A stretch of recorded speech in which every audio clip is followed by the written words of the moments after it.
Boa noite e seja bem-vindo a este cantinho da noite, quase quando se muda de dia, neste espaço onde temos tempo para ouvir, para escutar pessoas que nos podem ajudar a entender as coisas e, sobretudo, a aprender tanto daquilo que a gente acha que sabe. Hoje tenho aqui um convidado obviamente especial. Para lá de amigo, o Virgílio Nogueira Gomes é também um gastrónomo, um investigador, é autor de referência da história da alimentação portuguesa. Ele é reconhecido pelo seu trabalho de investigação histórica ligado à alimentação. Há décadas que se dedica a estudo, nomeadamente dos doces conventuais, que é um tema que me agrada particularmente, Virgílio, devo dizer, e é um homem que eu acho que nos vai ajudar a passar aqui um bom bocado nesta conversa. Virgílio, obrigado por teres aceitado este convite. Temos aqui o nosso cantinho da noite. Isto era um nome antigo, acho que da rádio, mas enfim, para falarmos sobre esta coisa da alimentação e sobretudo do teu trabalho. Tu és um homem que vem de Trás-os-Montes. Exatamente. Bragança, da Terra Fria. Da Terra Fria. E há uma característica em ti. Tu és muito frontal. Às vezes, para algumas pessoas, até frontal demais. Tu nunca tiveste este dissabor de dizeres o que te vem na alma, assim?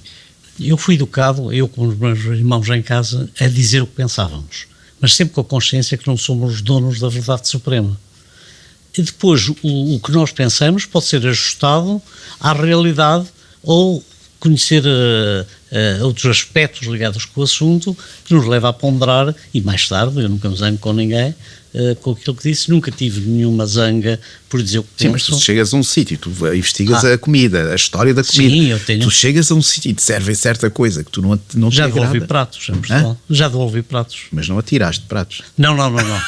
Gentilmente, não há nada melhor do que ser muito bem educado nas atitudes que tomamos.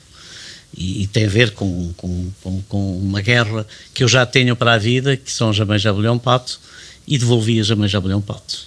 Porquê? Porque tinham vinho. Estavam feitas com vinho e estavam cozidas demais.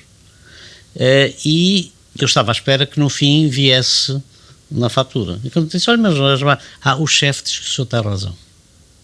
Pronto. Portanto, eles podem dizer, mas os clientes querem. Agora, eu estou sempre a dizer em relação às amêijoas que mudem o nome às amêijoas. Virgílio, onde isso nos levava os pratos que hoje em dia têm nomes que não têm nada a ver com aquilo que está lá dentro. Mas alguns sofreram uma evolução, e eu acho que a introdução de vinho nas amêijoas de abelhão pato é uma ruptura na receita.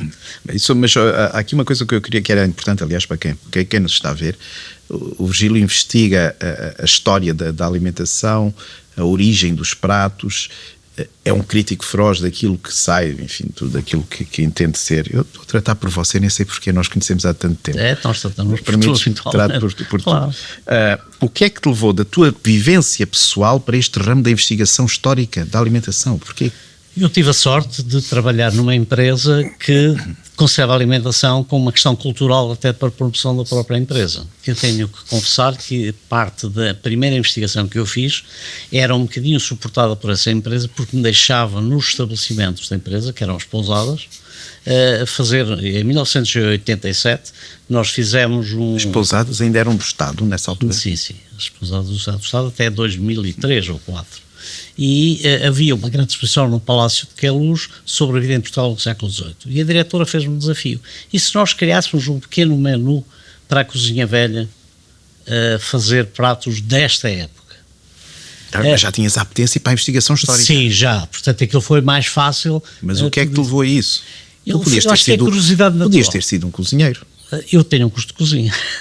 Está bem, profissionalmente. Podias ter sido um crítico apenas de escrita, podias ter sido várias coisas. A minha questão é esta: porquê a investigação histórica? O que é que na tua cabeça fez sempre gostei de saber a origem das coisas, ou perceber porque é que... E sobretudo uma coisa que me leva a investigar muito é saber porque aquele prato se chama daquela maneira, porque é que aquela denominação é atribuída àquele prato. E aí vai-se ver porque não há só receitas importantes ou de palácios.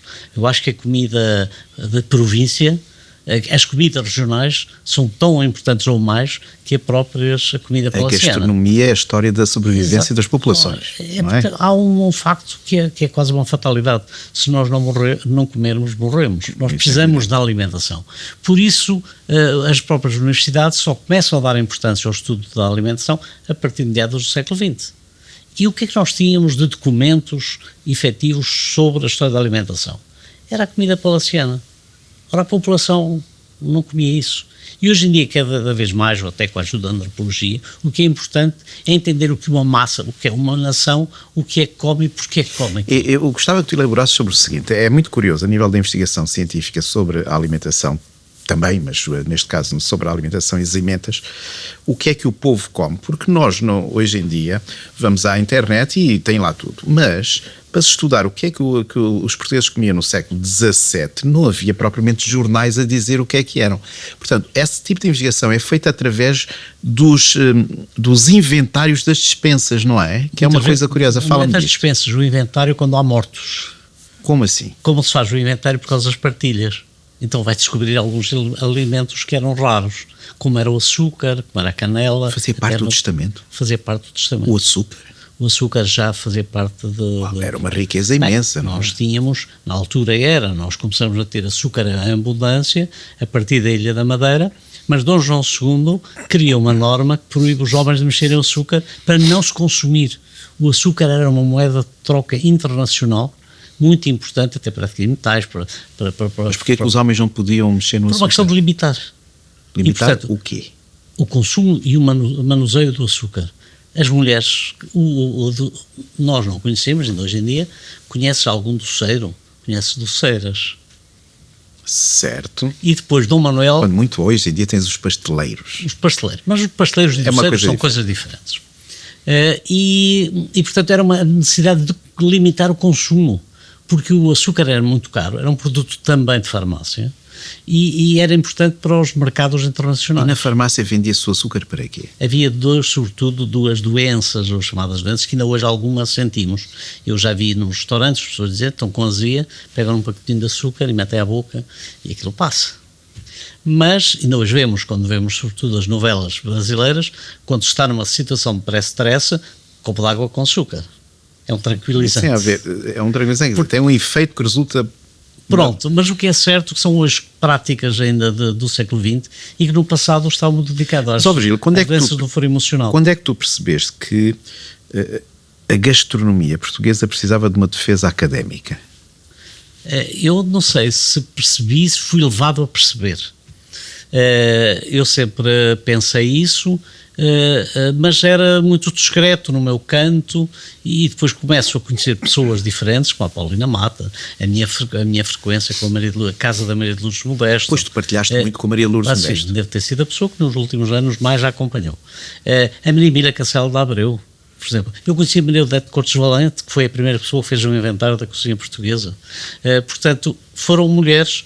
Eu, ano passado, tive a coragem de organizar uma exposição com 83 livros sobre a importância das mulheres na culinária portuguesa. E escolhi livros escritos por mulheres em que no vocativo do livro, ou a dedicatória do livro, é para as mulheres. Enfim, tinham o controle da cozinha, mas não era propriamente... O registro escrito não é feito por mulheres. Não, mas depois os inventários para os inventários é posterior. Sim, no século XX, sim. E nós temos livros brilhantes no século XX, de mulheres que dizem, que escrevem no prefácio, dizem, queridas donas de casa, este livro é importante para as pessoas aprenderem a comer bem em casa. E há uma que vai mais longe. Isto é para a noiva, porque quando não alimenta bem o marido, o casamento pode-se desfazer. Portanto, há coisas engraçadíssimas na literatura. Tu tens livros lá em tua casa que são coisas incríveis. Tu tens a noção quantos livros tens? Sem realidade. Em minha casa, neste momento, devem estar, assim, para aí, uns 5.000, assim. Muito embora eu já tenha doado 2.200 para fundar a biblioteca que existe na Associação dos Cozinheiros Profissionais de Portugal, que é uma biblioteca aberta ao público. Giro, vou-te fazer uma pergunta que eu sei que tu vais mexer na cadeira. Eu acho que isto vai-te abrir uma caixa de Pandora. O que é que se está a perder na gastronomia portuguesa neste momento? A educação. Hoje em dia deixou de ver o culto da educação à mesa nas famílias. Como assim? As crianças com 6 meses já vão para uma creche que são alimentadas fora de casa. O hábito, o crescente da alimentação fora de casa e depois outra coisa mais grave, que são os entregadores de comida. E durante a Covid aumentou exponencialmente a distribuição de comida em casa às pessoas. Comida ao domicílio. Portanto, entregas ao domicílio. Sim. E isso criou uma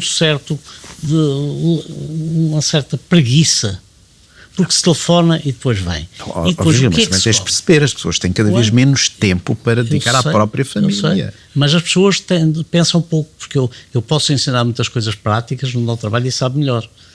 Eu aqui há 3 anos achei que tinha que ter uma atenção com as pessoas que trabalham diretamente comigo na editora onde eu já publiquei 9 livros, o que não é muito mau. E então o que é que eu disse? Não, vou-lhes fazer um almoço expresso para elas em casa. Bem, foi 3 anos depois, não falam disso.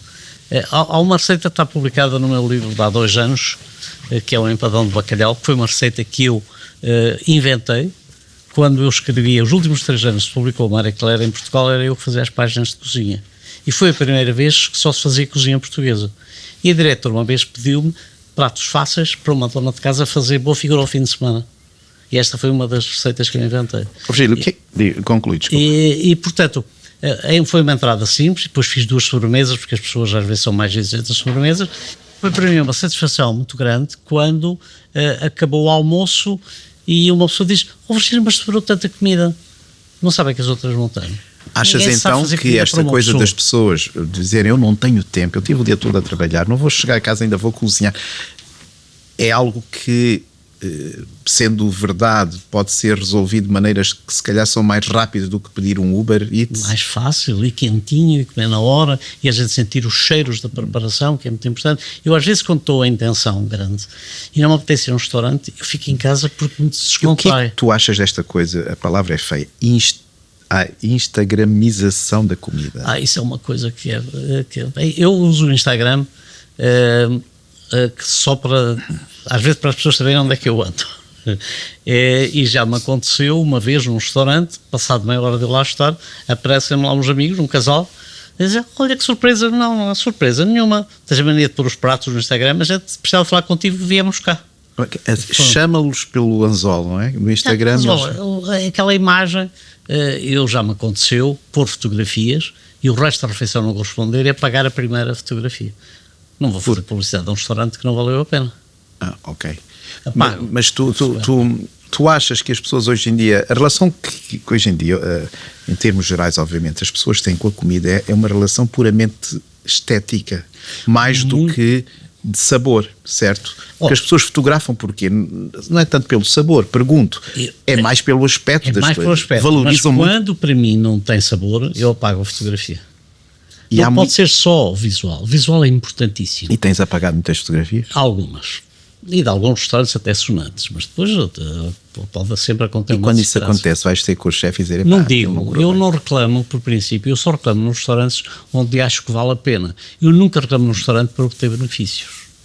E já de 2 reclamações sérias que me deram um benefício, eu não aceitei. Não aceitei. Porque eu não reclamo, eu para fazer melhor. E o Zé Nobre, do restaurante Nobre, onde eu vou com uma frequência, o Zé um dia chega ao pé de mim e diz-me assim: Virgílio, está muito calado hoje. Porquê? Ainda não reclamou de nada. Zé, mas eu reclamo tudo. Não, é que eu li num artigo seu que o Virgílio só reclama quando acha que o restaurante vale a pena, que é para corrigir. Quando não reclama, faz o papel do cliente simpático, que não reclama, mas não volta. E eu quero que volte. Portanto, isto está muito a ver com, enfim, com o sentido de cada um. Eu sou o que se chama um viciado em comer fora de casa, mas sou muito prático a comer. E há restaurantes onde eu quase vou poucas vezes e sabem quem eu sou. Dizem: o senhor vai fazer crítica. Eu não faço crítica de restaurantes. Eu sou um crítico desgraçado. Sou uma má língua desgraçado. Mas não publico. Crítico de pratos. De pratos. E qual achas que é o prato mais adulterado neste momento e mais maltratado que há em Portugal? O bacalhau ao espiritual. Então porquê?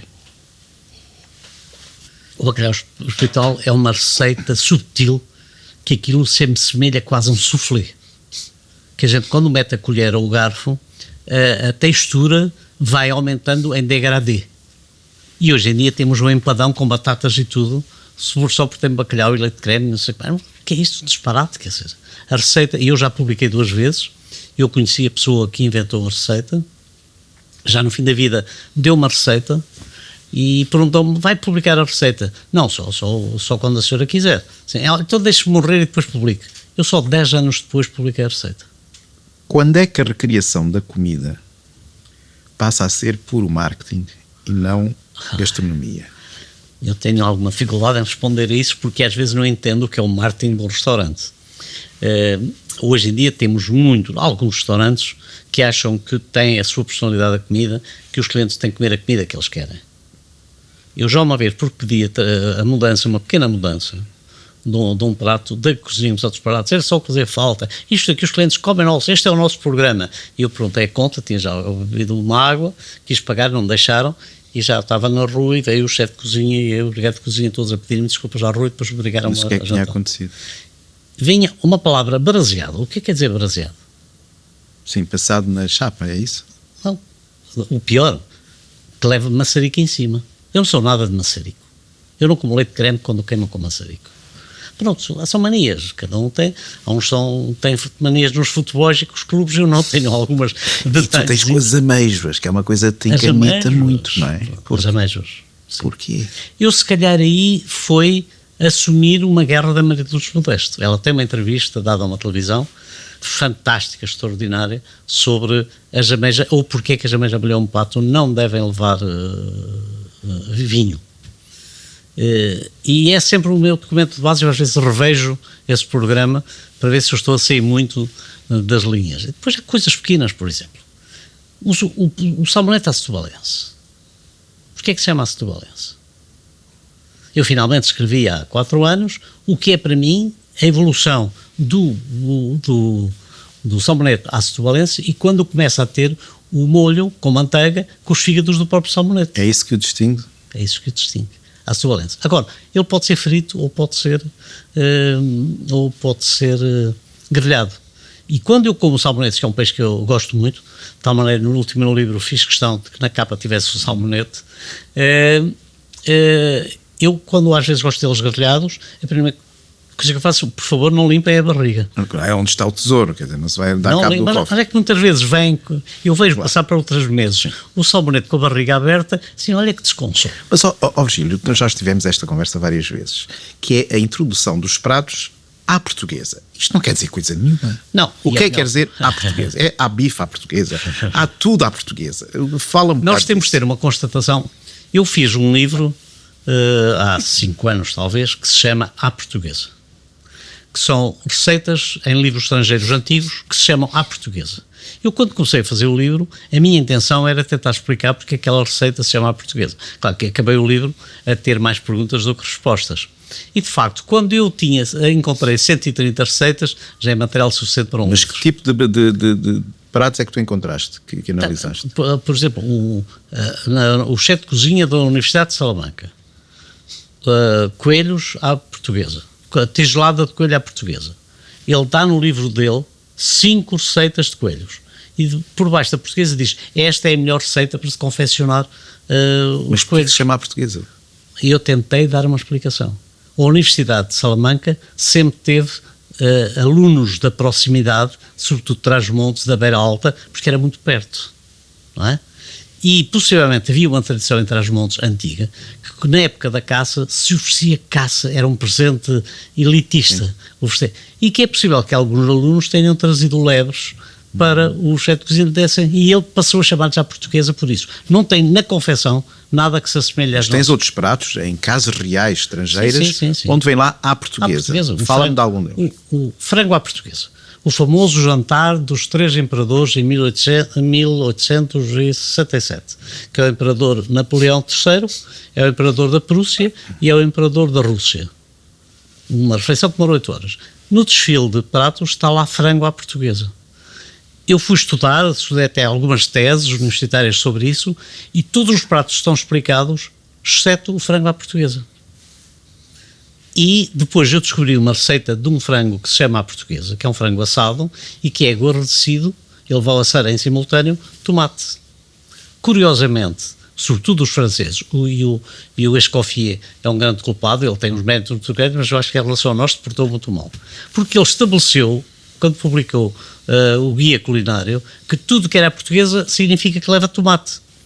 E a partir daí, aliás, já o José Fabre, pouco português. Então isso foi copiado ou mimetado para... Exatamente.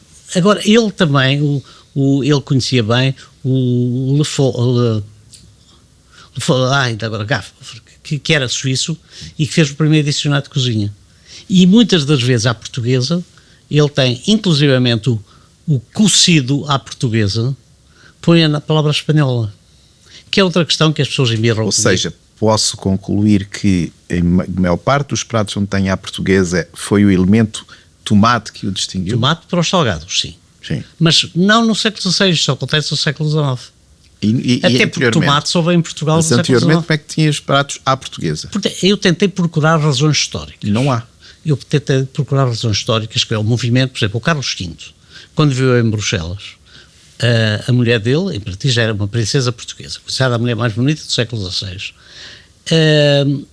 A Imperatriz tinha ao seu serviço 80 portugueses, que ele sempre lhe deixou que ela só tivesse pessoal português. E estiveram quase 2 anos a viver em Bruxelas, onde aparece no Bispo de Liege 2 pratos à portuguesa. Coisa. Será desta aproximação que, de algum português que disse, são receitas que não têm nada a ver connosco, um é um pâté e outra coisa já me recordo bem o que é, mas... eu digo, será por esta razão? É que não temos a certeza. É aquela história, há um português em todo lado e, portanto, em todas as receitas também há português. Portanto, eu acabei o livro sem ter grande certeza. Tenho uma certeza que é o seguinte: a partir do século XVII, doçaria que levava a laranja doce era à portuguesa. Porque foram os portugueses que distribuíram a laranja doce na Europa. Razão pela qual ainda há 10 países... E que introduziram nos menus. Não, há 10 países na Europa em que laranja doce chama-se Portugal e Portugal. Portanto, ainda tem Marrocos, que é o sítio mais perto. Portanto, a distribuição de um produto sem saber a origem deu essa denominação. E era interessante explicar porque é que dizes laranja doce, porque já havia outras laranjas. Laranja amarga. Pronto. Foi aí que começou, se calhar por causa da laranja amarga, é que se expandiu pela Europa a palavra marmelada, mesmo sem ser doce de marmelos. Essa é uma história deliciosa. Conta, por favor, a origem a história da marmelada e do marmalade. Eu suponho que é preciso pôr as coisas a dizer suponho. É fácil deduzir que quando a Rainha Catarina vai para a Inglaterra casar com Carlos II, levou 2 confeiteiras com ela. E era tradição, ainda hoje temos, quando se vai a Borba, quando se vai a Vila Viçosa, a árvore de jardim são laranjas amargas, que o público pode colher, mas não colhem porque trabalhar a laranja amarga é difícil. E quando chegaram a Londres, portanto, a tradição do chá das 5 é de uma princesa portuguesa, que é a Rainha da Inglaterra, que tinha que falar, o marido obrigava a receber as senhoras na corte, e ela passou a oferecer um chá e bolinhos.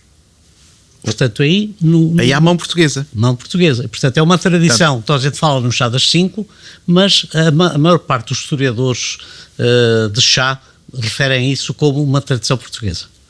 Portanto, isso é uma marca portuguesa que nós exploramos pouco. É curioso que isso, em termos de... E então, eu acho que, estou a dizer, acho que, quando é certeza, eu digo certeza. Sim, estamos na marmelada. Vamos à marmelada. Vamos à marmelada. Que é o tema de um livro que vou publicar, se calhar daqui a 2 anos. Marmelos e marmelada. Muito bem. Elas devem estar na cozinha e pediram aquele doce e elas devem ter dito qualquer coisa. Isto parece uma marmelada, faz-se para marmelada. E aquilo fica o marmelete. E o marmelete passa para a França. O pior é que os franceses, que são muito egocêntricos e acham convencidos que eles é que inventaram... Mas então a história do Marie é malade. É essa que eu vou contar agora. Esta história, eu faço aqui um reparo só para quem nos está ali a ouvir. Ouçam esta história que é absolutamente deliciosa. A sogra da Rainha Catarina era uma princesa, era rainha viúva do Carlos I, e ela exilou-se em França, porque era a sua casa de origem, e depois, que era católica, e quando a Rainha Catarina chega... sogra e nora são católicas, foi uma coisa, o Carlos II sempre deixou a rainha ter o seu culto privado, mesmo nos palácios. E de vez em quando a Rainha Maria ia para a França, e no fim da vida os médicos recomendaram que ela devia comer muita fruta coberta de açúcar. E portanto, as criadas passaram a andar a gritar, porque tinha que levar a fruta quente. Marie é malade. A rainha está doente. E então os franceses, como acham que inventam tudo, passaram a dizer que a palavra marmelade vem do Marie é malade, que é uma coisa falsa. Isto é, mas é graça. Há 2 autores franceses que escrevem isto. Que escrevem isso. Marie é malade e origem à marmelada. O que é certo é que de França começam a ter bolos à portuguesa, onde também está a marmelada. E a marmelada não é um doce de frutas, não é de marmelos. E quando há um escritor espanhol que copia integralmente 17 receitas de um livro francês, 40 anos depois do livro se publicar, onde está a receita já portuguesa e onde está a marmelada. Agora, vejam até em Espanha, que aqui tão perto, que eles têm doces com marmelos, que se diz membrilho, e depois tem marmelada, é para outras coisas, é como assar maçãs com açúcar no forno, é uma marmelada de maçãs. Portanto, e depois dali, de Espanha, passa este termo marmelada, passa para marmelata, em Nápoles, porque na altura o rei de Nápoles era irmão do rei de Espanha. E, portanto, havia informação, havia livros já que se passavam. Portanto, é um percurso engraçado que eu vou explicar. Mas Maria Malada é das coisas mais fantasmagóricas. Com coisas como esta, temos o porco troiano, que o Fellini apresenta no de Petrónio, portanto, que é aqueles banquetes, e que também o que é o porco troiano. É que fizeram desfilar 5 porcos para ver qual deles é que queriam para ser cozinhado. Escolheram um. Passado 6 horas, esse porco voltou à sala já morto e cozinhado. E era estranho porque ele vinha com a barriga fechada. Ele estava recheado com o quê? Com enchidos. Cheio de enchidos. E, portanto, o que faz lembrar, se chamou troiano, já se tinha passado a história do cavalo de Troia, que também ia recheado de homens. Ali eram só chouriços. E era uma das cenas que se vê do Fellini no filme. Uma das tuas grandes, digamos, áreas de investigação são os doces conventuais. E há uma série, eu lembro, tivemos já muitas conversas, uma série de mitos que tu tentas destruir à volta dos doces conventuais. Estás pronto? Pronto, não gosto muito de falar. Qual é o maior mito para ti neste momento, para quem nos vê, acha sobre os doces conventuais? Ponto 1. Há muito poucos doces conventuais, certo ou errado? Primeiro, é preciso definir o que são doces conventuais. É preciso partirmos de um princípio do que é. Se o doce conventual é um doce que é feito dentro de um convento, se calhar pode se chamar conventual. Eu escrevo muitas vezes, olha, se o convento for masculino, é mentira, porque não se faziam doces nos conventos masculinos. Eram só nos femininos. E agora... Não, eu acho que normalmente o marketing tenta atribuir um doce conventual é algo que é feito, são receitas das freiras ou... E onde é que estão as receitas? Pronto, é isso que eu queria que tu falasses. O que é fácil pensar, algumas pessoas, sobretudo nas academias, é fácil pensar que, é fácil dizer, e eu isso digo, quem inventou os doces não foram as freiras. Quem aperfeiçoou os doces nos conventos, tinham todo o tempo do mundo e tinham o açúcar grátis. Tinham patrocinadores que davam açúcar. Que não, era o Duque de Beja, que era o aliás, porque é que em Beja há uma tradição doceira muito especial. A Duquesa de Beja, a mãe de Dom Manuel, era uma mulher de negócios tarjaibas que multiplicou a fortuna. E o Dom Manuel, o Ducado de Beja, tinha os rendimentos do açúcar. Quando Dom Manuel chega a rei, ele transfere da Casa de Beja o rendimento do açúcar para a coroa. E depois, com a expansão do Brasil, primeiro a Madeira, completamente, e depois com o Brasil é que veio o açúcar em força. E então, os conventos não eram povoados só por freiras, a questão é essa. Havia muitos conventos e conventos ricos, e temos exemplos fantásticos, desde Aroca ou até a Vila Viçosa, o convento das Chagas, que era um convento construído pela Casa de Bragança para as filhas da Casa de Bragança que não tinham casamento ou quando viuvavam terem um fim de vida aconchegado e sério. O que é que acontece? Essas senhoras que não iam por profissão de fé para os conventos levavam sempre 2 criadas ou 3 e não eram obrigadas a comer a comida do convento. E são essas criadas que vinham de casas ricas, que já sabiam fazer alguns doces, que os terão aperfeiçoado e terão adquirido uma fórmula diferente e bem apurada. Por exemplo, nós temos o Tocinho do Céu, que é um bolo associado a vários conventos, mas o de Guimarães é diferente do de Mursa. E o de Mursa é diferente do de Amarante ou de Coimbra. E depois temos os do Alentejo. O que acontece? Não havia receita escrita. As pessoas tinham noção dos ingredientes. E esta variação da quantidade dos ingredientes e a forma de fazer é que veio criar esta panóplia de tocinhos do muitas das receitas, corrijo-me se eu estiver errado, muitas das receitas muito entre aspas conventuais eram receitas que já existiam fora dos conventos. Ora, é essa a questão que eu levanto, que eu dizia, são as meninas ricas, famílias que levavam as criadas que já sabiam a receita. Ou seja, sem essas famílias, sem essas meninas ricas, dificilmente haveria doces conventuais. Ora, aí está a questão. Esse é um dos mitos. É preciso dizer que não foram as freiras que inventaram. Foi uma população especial, específica, rica, e eu gosto muito do Convento das Chagas, a Vila Viçosa, porque ainda se vê o quarto da senhora e os quartinhos onde dormiam as criadas. Fisicamente, no espaço ainda lá está. Isto agora está transformado em hotel e, portanto, aquilo é uma suíte, porque tem o quarto principal e depois tem as salinhas, que era onde dormiam as criadas. Mas ainda assim, há algum exemplo de doces que terão sido desenvolvidos e originados em conventos ou não? Eu não sei, porque, por exemplo, podemos chamar o arroz doce conventual? Fazia-se em quase todos os conventos, não é? Então o que é que tu achas da designação atual de doce conventual? Doce conventual tem que se identificar qual é o convento e quais são as possíveis razões. Portanto, hoje em dia há muito comércio. Eu já fiz uma vez mais de 100 km para um senhor que tinha uma coisa e disse que não falava comigo pelo telefone. E ele recebeu-me e me leva-me para um quartinho na pastelaria a dizer: olha, isto foi depois da Segunda Guerra, eu inventei uma história que as freiras mandavam, mas isto, olha, assim é que eu vendo, o senhor vai-me estragar a vida. Eu não, nem publico isso. Eu preciso de entender. E há certas coisas que eu acho, por muita liberdade que haja da escrita... Mas há muito aproveitamento abusivo do que é um doce conventual. Há empresas, só vendemos doces conventuais. A gente vende na lista de 10, há 3 ou 4 que poderão ter origens. E há até doces conventuais anunciados de conventos que não havia mulheres. Exatamente. Nós temos o exemplo mais flagrante, que é, tu conheces bem, já estivemos os dois a ver, que foi o Mosteiro de Cós e o Mosteiro de Alcobaça. E o Mosteiro de Cós era feminino e eram eles que faziam os doces para os homens de Alcobaça.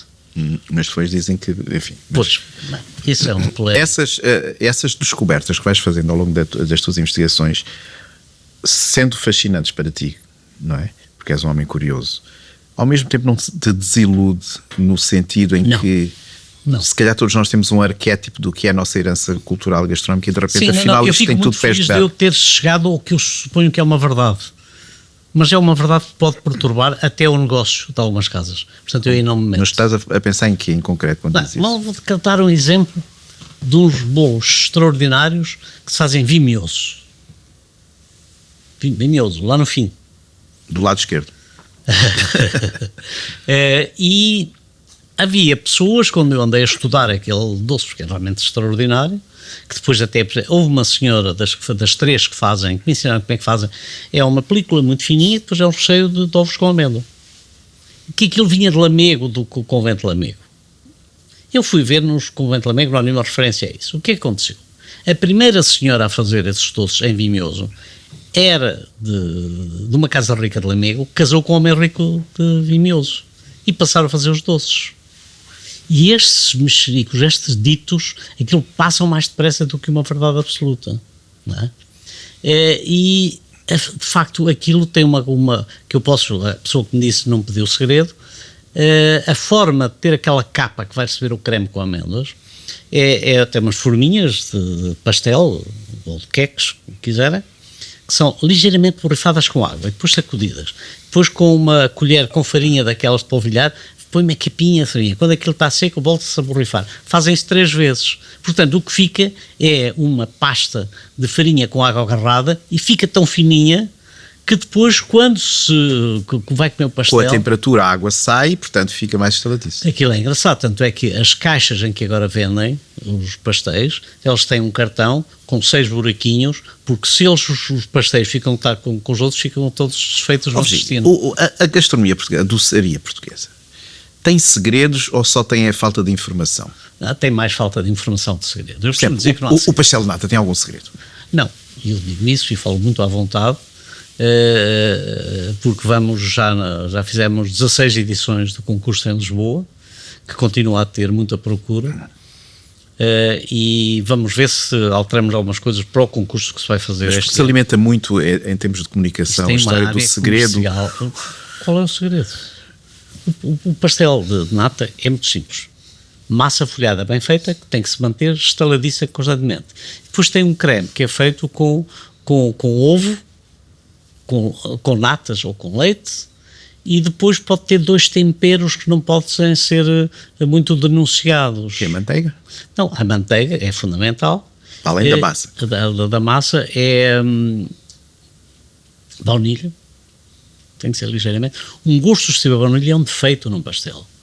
O doce excessivo a gema, que significa que cozeu mal, é um defeito. Nós temos 17 princípios do que são defeitos e mais-valias do pastel. Agora, o pastel de nata é que o júri só come depois de estar frio. Que o melhor pastel de nata é aquele depois de frio, a gente pega nele e a massa estala. É um truque. É um truque para perceber. Mas tem a ver com isto. De que forma tu achas que o turismo e o crescimento turístico em Portugal moldou a nossa gastronomia? O turismo às vezes é perigoso. Eu acho que Lisboa cometeu um erro muito grande, que quiseram muito turismo e esqueceram-se que o que era bom era termos melhor turismo. Portanto, passámos a ter muitos turistas, mas com rendimentos per capita relativamente baixos. Mas a influência na gastronomia? A influência na gastronomia. Eu já vi aqui em Lisboa, num restaurante tradicional português onde eu vou com regularidade, que as sardinhas assadas, bom, mas queremos com batatas fritas. E eu fico a olhar, como é que é? Batatas fritas para quê? Eu também já vi turistas a beberem meia de leite, como percebes. Portanto, cada um costuma dizer com ar que parece grosseiro, cada um na boca que lhe apetece. Mas acho que é um atentado. Por exemplo, nós achamos estranho que os espanhóis tenham um churro, ao pequeno almoço, metem logo o churro com leite com chocolate. Que é uma tradição do chocolate. Nós conhecem algum doce conventual com chocolate? Não. Dom João V, quando o médico recomenda que beba cacau, não se comprou a Espanha, mas foi-se a Génova comprar o cacau para o Dom João V. Porque Portugal e Espanha, há uma separação no nosso receituário de produtos alimentares que foram os portugueses que descobriram no mundo e outros dos espanhóis.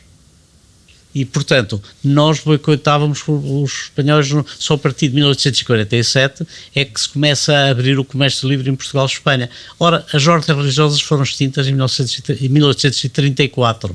Não é? Portanto, nós não temos nenhum doce conventual com cacau ou com chocolate. Exatamente por isso. É uma razão política de gestão de dois Estados. Mas contaste uma história que tinha a ver com a canja de galinha. A canja de galinha também é muito engraçada. Que é uma história delícia. O Virgílio é um contador de histórias, como já percebemos todos, e a vantagem... A canja de galinha é uma daquelas coisas acidentais, que junto de Portugal continua, 5 séculos depois, a ser a mesma coisa. E continuamos a dizer que a canja ou caldos de galinha nunca fizeram mal a ninguém. Portanto, o Garcia de Horta, que esteve na Índia a convite do vice-rei, chegou lá e ficou doente. Ficou 3 dias cheio de febres. E ele foi atendido... Estamos no século XVI, no princípio, 1530. Sim, sim. E ele, durante 3 dias, a única coisa que lhe fazia era dar-lhe 3 ou 4 refeições de canja e punha-lhe pachos de água fria na testa. Ele, como era um físico, era um cientista, achou que foi isso que o curou das febres. E, portanto, chegou cá a Portugal, a primeira coisa que fez foi passar aos conventos da Casa de Bragança a canja como um mal. Tanto é que grávidas, constipações ou gripes, assim, uma canja está sempre a propósito. Agora, a canja é, de facto, um caldo ralo de galinha com arroz. Depois vem a história das massinhas. A minha curiosidade é, porque é que fizeram essa canja na Índia? Foram portugueses que lá estavam, não teve nada a ver com... Não era a Índia, era o kanji. Aquilo chama-se kanji. Ok, pronto, era essa a diferença que era... E depois veio para cá a canja. Agora, o que é estranho é que a gente atravessa o Atlântico, nós que levamos a canja para lá, e hoje eu já escrevi uma vez com arte graça que a canja dos brasileiros parece uma sopa de entulho das escolas de samba, dos ensaios, uma coisa recurrente, porque tem batata, tem tomate, tem muita coisa. Eu dei por ela, por uma vez estava no Brasil, tinha sido convidado para um lanche, e eu gosto de fazer as minhas refeições normais. E chego ao hotel e diz, vocês é uma pena não gostarem de sopa? Temos canja. É isso mesmo que eu precisava. E vem a canja e eu chamo o chefe. Mas eu não pedi uma sopa de enfardado, pedi uma canja. A nossa canja é assim. E depois constatei que no Brasil inteiro se faz assim. Não, mas havia um rei que exigia a canja e que tinha no Era o Dom João VI, que era a Rainha Maria Pia, que enquanto viveu em Portugal, todos os dias no Palácio da Ajuda lhe fazia uma canja fresca, porque ela achava que a canja obrigava a viver mais anos. E coitadinha, saiu de cá 10 meses depois. É curioso como isso fica tão entranhado na nossa cultura que cada vez que temos uma gripe, uma canjinha. Uma canjinha tem que ser. Uma canja faz sempre milagres, com ou sem gripe, quando é bem feita. Mas é que a convicção ajuda muito à reação do organismo. Nós estamos convictos que a canja nos vai curar, alivia-nos um bocadinho. Isso é muito bom, estas reações emocionais aos medicamentos ou aos tratamentos caseiros, e a canja é um desses exemplos. O que é que, ou seja, o que é que o sucesso global que Portugal está a ter neste momento nos obriga a repensar sobre nós próprios no teu sentido da gastronomia? Ou seja, achas que agora é mais importante andar nas torres do tomo da vida, a comprar livros, a investigar as origens, para aguentar a globalização, de forma a que isso não transforme por completo o nosso cardápio, e daqui a uns tempos assumamos uma taça de poke como um prato tradicional? Eu comi a primeira pizza há quase 50 anos, em Itália. E a pizza era primo piatto, era uma entrada, era um triângulo, comia-se na rua em pé e andava não sei o que mais. Eu ainda hoje em dia não sou capaz de fazer uma refeição de pizza. Para isso prefiro um bom pão de centeio, queijo da serra e um bom presunto bízaro. Está feito que é muito melhor. Não é? Lá, tu e as origens. Aliás, é curioso isso do bízaro. Fala-me dos teus sabores de infância e como é que isso determinou a tua apreciação de comida daí para a frente. Nós fomos educados a comer muito em casa, muito, embora o meu pai e muita castanha e castanhas. Nós quase não comíamos javali em casa. Eu não entendo o sucesso do javali. Quando eu era criança, o javali era uma praga. Tinham que se matar. Hoje também é. Mas parece que é um produto elitista. Por exemplo, eu sou incapaz de comer um javali em julho e agosto. A comida era de acordo com as estações do ano. Eu ainda fui educado com esse princípio, que era quando a natureza dava os produtos, que é quando eles sabem melhor. Agora, morangos em janeiro. É um princípio político, é um princípio de sobrevivência. Não, na altura é a reação à natureza. Como é evidente. Mas agora, alterámos muito esse princípio. Nós agora queremos tudo em todo lado, a todo momento, não é? A todo momento. E eu não acho graça nenhuma às cerejas em janeiro, que vem do Chile ou vem da África do Sul, aquilo não sabe a nada, vê-se que é um produto vegetal, mas o gosto é bom. Portanto, tu cresceste naquele ambiente. Sim, muito marcado com reação à natureza, muito, sempre. E quando eu saio de casa para comer com regularidade, o meu pai sempre nos habituou a comer peixe. Nós íamos de Poços da Espanha a comer peixe fresco porque havia mais fácil. Tu és mais um homem de peixe ou de carne? Eu, hoje em dia, sou mais de peixe. Foste convertido. Desceste para lá do Marão, lembras-te para lá do Marão? Mas, por exemplo, eu reajo muito à idade dos animais. Eu peço um cabrito e serve-me o pai do cabrito, eu refiro e mando para trás. Não, pedi cabrito. O cabrito é até 6 meses. Não quero coisa o pai dele que já tem 1 ano. Há restaurantes que me conhecem. E a avó vai para a chanfana. Exatamente. E quer dizer, não, hoje não temos cabrito para o senhor. Então. A natureza é muito pródiga. E, por exemplo, eu há tempo escrevi parafraseando o Dom Dinis com as rosas em janeiro, não é? Os frutos também é uma coisa. Quando num banquete de Estado em Portugal se servem morangos em janeiro de Sintra, quem será o americano que tem uma estufa para em janeiro haver morangos, que o clima não é possível, só com estufa. E porquê é que vamos servir uma coisa dessas que há outras frutas relacionadas com época e mais portuguesas? Há algum alimento que te emociona? Seja a tua identidade. A bola de chicha gorda. Aliás, já agora explica para quem nos está a ver o que é a bola de chicha gorda. A bola de chicha gorda. Eu quando tinha 8 anos, eu era magrinho, não tinha apetite, não comia, e os meus pais preocupados, houve um médico lá, ele se calhar tem raquitismo, mas eu não consigo detectar. E os meus pais pegam em mim e vão para o Porto. Lá estive a fazer exames e lembro-me muito bem, parece que estou a ouvir hoje o médico a dizer: olha, o garoto não tem nada, deixem-no andar à vontade, não o obriguem a comer. Quando ele tiver fome de comer, olha, não tem nenhuma serra boa de Montezinho, vão para lá passar férias, instalem-se lá para que eles acham. E assim aconteceu. Fomos para a Serra de Montezinho, a minha mãe teve o cuidado de levar mais colchões, porque primos da nossa idade, por não estarmos ali naquele, eram pelo mínimo um mês, e eu ia, às vezes desaparecia, estava na época das cegadas, e assim, eu ia com a gente da aldeia a assistir e comia o que eles comiam. E há pratos dessa época... Ganhaste apetite à custa disso. Exatamente. Há de comer tudo. O que é bolo de chicha gorda? Lá em cima, no norte, sobretudo em Trás-os-Montes, por exemplo, no Barroso, a gente anda numa padaria e diz, eu quero um pão. Então, daqueles pão de quilo, de meio quilo, de centeio. Quando se quer trigo, tem que se pedir expressamente trigo. E o centeio é muito melhor para a saúde. Muito saboroso também. E mais saboroso, e fechadinho, é muito bom. E a bola de chicha gorda era um petisco que as tabernas, que havia 2 ou 3 tabernas naquela altura, não tinha, se calhar não há nenhuma, em que faziam... Agora renasceu um bocadinho as tabernas de trás, mas continua. E então, era-se feito só centeio, não tinha levedura, portanto aquilo não crescia, era um pão compacto. Tinha, o que é que tinha? O que é chicha gorda? É o toucinho branco. E aquilo era cortado a cubinhos e amassava-se aquilo que tudo. Dá um sabor ao pão. Para que a manteiga? Uma vez por mês eu mandava vir lá de cima para a Maria de Luz Modesto, que ela adorava essa bola de chicha gorda. Quando ela leu a minha crónica, eu publiquei essa crónica, isto está num livro de há 3 anos também, é essa história da bola de chicha gorda, que eu agora compro aqui em Lisboa. Nós no ano passado tivemos a sorte de ter em Portugal, é a primeira vez que este prémio é atribuído a uma mulher, e foi considerada a melhor padeira do mundo, uma portuguesa, que é de minha amiga. Então? E é de Gimonde. Do pão de Gimonde. Famoso pão de Gimonde, que agora já se vende também em Lisboa.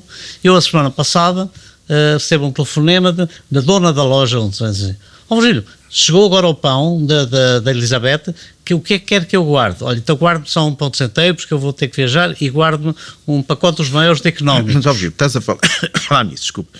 Uma coisa, seguramente concordarás comigo. Para quem caminha por Portugal, tu caminhas muito, eu também, quase sempre as pessoas do local não valorizam o que têm. A aldeia ao lado, se calhar, valoriza o que eles têm. Porquê? Isto é um mal nacional. Como é que tu... É um mal nacional, mas é com a escolha do... Porque é que as pessoas estão num clube de futebol, que é uma coisa... Eu sou zero Não é a futebol. mesma coisa. É empatias que se criam. Eu não preciso que venha um italiano dizer-me que o meu clube é muito bom. Porque eu sei que o meu clube é bom.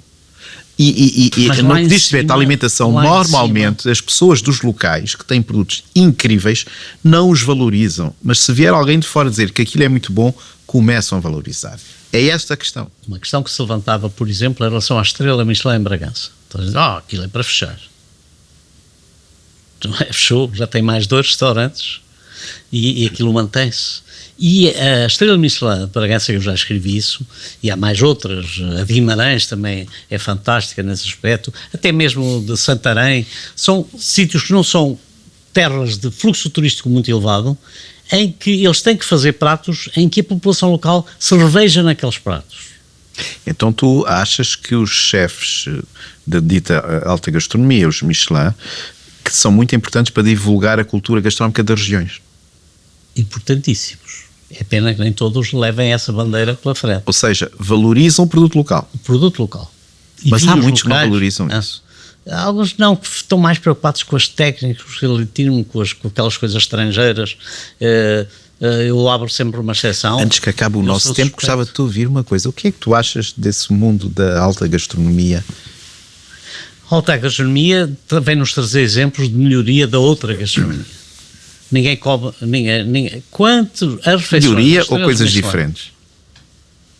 Técnicas diferentes, apresentações diferentes. Quantas refeições, que percentagem de refeições Michelin existe em Portugal em relação às refeições servidas fora de casa? Ínfima. 0,5. Se tanto. Eu não sei porque é que lhe dão tanta importância, que depois as pessoas não sabem argumentar porque é que lhe dão a importância. Eu reconheço. Mas é uma coisa aspiracional também. Eu sou suspeito em relação a achar, e como já escrevi, está lá no meu site por 2 vezes, talvez, eu sou um fã do Zé Vilés, ponto final. E converso muito com ele. Porquê? Porque ele consegue provar que a tradição portuguesa, e o melhor exemplo é os pezinhos de porco com entrada, no Belcanto. Não é? E depois tem outra. Agora, eu tenho um amigo. Há vários chefes que fazem. Sim, mas por exemplo, lembro-me agora dos pezinhos de porco de Coentrada. Mas eu tenho 2 amigos ricos, coisa que eu não sou remediado, eles são ricos mesmo, e só vão, e já perceberam que gostam de ir ao Avilés, só vão se eu for. Sempre me disse, não, é que tu tens de nos explicar o que a gente vai comer. Depois, então eu expliquei alguma coisa. Ai não, mas a gente tem medo que nos digam alguma coisa que a gente não entenda. Eu, ano passado, estive num restaurante fantástico no Porto, que eu não conhecia, o storytelling que os empregados de mesa embaraçam o cliente, porque usam um palavreado de uma coisa e eu acerto, eu que sou disto não estou percebendo nada do que está a dizer. Pergunta, sabem o que é os sabores de Provença? E depois tem também o toque final dos sabores de Provença. Ora, não se existe a 2 portugueses. É o chamado storytelling. Mas isso levava-nos. Não, mas é que há restaurantes preocupados em criar storytelling autêntico e simples. Mas há outros que só vendem storytelling e depois o sabor vai embora. Muito bem. Virgílio, foi muito bom mais uma vez. Podemos ter aqui este cantinho onde temos tempo, felizmente temos tempo. Faltou-nos aqui um petisco. Faltou, sim senhor. À próxima eu trago uns pastéis de nata. Está bem, pronto. Mas faz muito barulho depois. Tem que não faz umas raivas. Umas raivas. Ainda faz mais barulho. Mas é bom. Virgílio, foi muito bom. Muito obrigado. Foi um prazer podermos partilhar com quem nos está a seguir esta vivência do que é a alimentação, que é muito mais do que cortar um bife. Graças a Deus. Obrigado. Muito obrigado também. E já sabe, fique desse lado, fica bem. E nós voltaremos com novos convidados para a semana. Obrigado.